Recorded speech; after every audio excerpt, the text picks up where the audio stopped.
تو حضور کے دنیا میں آنے کا پہلا مشن کیا ہے؟ یتلو علیہم آیاتی، لوگوں کو قرآن پڑھ کے سناتے ہیں۔ تو قرآن کو پڑھنے والے اس مشن پر کون عمل کرتا ہے؟ علماء دیوبند، علماء اللہ پاک نے ان کو یہ احساس دیا ہے۔ آج ایک بہت بڑا طبقہ یہ کہتا ہے قرآن کریم تو سمجھنے کے لیے آیا، توجہ کرنا، قرآن کریم تو سمجھنے کے لیے آیا، تو لہذا قرآن کریم کو سمجھو، پڑھنے کا کیا فائدہ؟ یہ چھوٹے چھوٹے بچوں کو قرآن کریم رٹا دیتے ہو، یہ رٹا لگا کے لوگوں کو سنا دیتے ہیں، اس سے کیا فائدہ؟ قرآن کریم سمجھنے کے لیے آیا، اس بچے کو جب قرآن کریم کی سمجھ ہی نہیں ہے تو پھر اس کو الفاظ رٹانے کا فائدہ کیا؟ اس کا یہ اعتراض بے وقوفانہ ہے۔ قرآن کریم کو سمجھنا بھی مقصود ہے، پڑھنا بھی مقصود ہے، پڑھنے پر بھی اجر اور ثواب ہے، سمجھنے پر بھی اجر اور ثواب ہے۔ کیوں؟ اللہ کا فرمایا یتلو علیہم آیاتی، آگے فرمایا وَیُعَلِّمُهُمُ الْکِتَابَ۔ قرآن کریم کا ترجمہ، قرآن کریم کی تفسیر، قرآن کریم کے معانی سکھانے کی آگے بات کی ہے، وہ بھی مشن ہے، پڑھنا بھی مشن ہے، سمجھانا بھی مشن ہے۔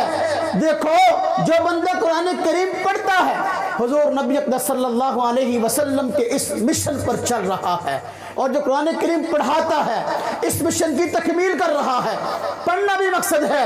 اس لیے حضور نبی پاک صلی اللہ علیہ وسلم نے اپنی زبان اقدس سے قرآن کریم کے پڑھنے والے کو یہ خوشخبری سنائی ہے کہ جو بندہ قرآن کریم کی تلاوت کرتا ہے اس کو قرآن کریم کے ہر حرف کے بدلے 10 نیکیاں ملتی ہیں۔ فرمایا مثال دیتے ہوئے الف لام میم، میں نہیں کہتا کہ یہ ایک حرف ہے، نہیں، الف الگ حرف ہے، لام الگ حرف ہے، میم الگ حرف ہے۔ جو بندہ قرآن کریم کی تلاوت کرتے ہوئے الف لام میم پڑھتا ہے اس کو 30 نیکیاں ملتی ہیں۔ الف لام جو سمجھنا ہے نا، اب آپ مجھے بتائیں، میں آپ سے پوچھتا ہوں الف لام میم کا معنی کیا ہے؟ پتہ ہے کسی کو؟ کسی کو بھی نہیں پتہ، تو معنی کا ہی نہیں پتہ۔ یہ جو کہتے ہیں نا قرآن کریم تو سمجھنے کے لیے آیا، طوطے کی طرح کیا فائدہ، معنی کا پتہ نہیں ہے، تو میرے بھائیو الف لام میم کا معنی پتہ ہی نہیں کسی کو۔ حضور کیا فرما رہے ہیں، اس پر کتنی نیکیاں ہیں؟ 30۔ میں کہا کرتا ہوں حافظ قرآن مدرسے میں فجر کی اذان سے لے کر عشاء تک، سردیوں میں تو عشاء کے بعد بھی 1 گھنٹہ، سارا دن قرآن پڑھتا ہے، اور ایک حرف کے بدلے 10 نیکیاں، توجہ کرنا، ایک حرف کے بدلے 10 نیکیاں ہیں۔ حافظ قرآن فجر کی اذان سے لے کر عشاء تک سارا دن قرآن پڑھتا ہے، اس کے نامہ اعمال میں کتنی نیکیاں آتی ہیں، ایک دن کی دنیا کا کوئی کمپیوٹر اس کا حساب نہیں لگا سکتا کہ حافظ قرآن کے نامہ اعمال میں ایک دن کتنی نیکیاں آئی ہیں۔ میرے بھائیوں، میرے دوستوں، ایک دن کی نیکیاں لاکھوں سے متجاوز ہیں۔ حضور نبی پاک صلی اللہ علیہ وسلم کا مشن ہے یتلو علیہم آیاتی، آپ لوگوں کو قرآن پڑھ کے سناتے ہیں۔ جو یہ بچہ فجر سے لے کر عشاء کی اذان تک قرآن کریم پڑھتا ہے، حضور کے اس مشن کو پورا کر رہا ہے۔ حضور کے اس مشن کو، تو قرآن پاک کو پڑھنا بھی ثواب ہے، قرآن کریم کو پڑھنا بھی ثواب ہے، اور مقاصد میں سے ایک ہے۔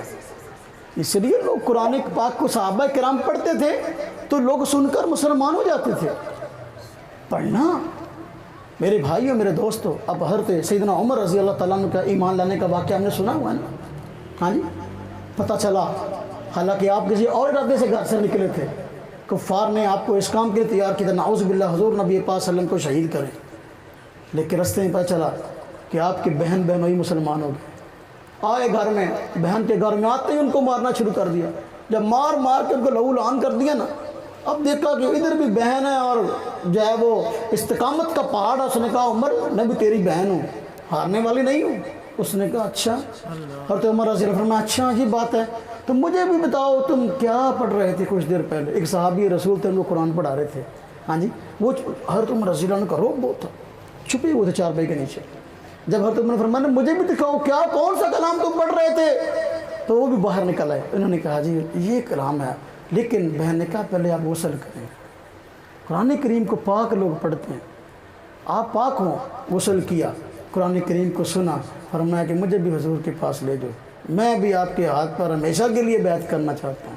میرے بھائیو، میرے دوستو، یہ قرآن ہے جس کو لوگ سنتے ہیں۔ آج دیکھیں، گیتا کے پڑھنے والے بھی موجود ہیں، گرنتھ کے پڑھنے والے بھی موجود ہیں، تورات زبور کے دعوے دار بھی موجود ہیں۔ جتنی بہترین انداز سے قرآن کریم کو پڑھنے والے اللہ پاک نے مسلمانوں کو قاری دیے ہیں، دنیا کی کسی کتاب کو پڑھنے والے دیے ہیں۔ کتنے بڑے بڑے قرہ ایسے ہیں لوگ، ان کا جب قرآن سنتے ہیں، پہلی مرتبہ غیر مسلم سنتا ہے تو ویسے ہی زمین پہ دھڑام ہو کے گر جاتا ہے۔ یہ کیا چیز ہے؟ اللہ پاک نے قرآن میں تاثیر رکھی ہے۔ میرے بھائیو، سمجھ کر پڑھو تب بھی ثواب ہے، میرے بھائیو بے سمجھے پڑھو تب بھی ثواب ہے۔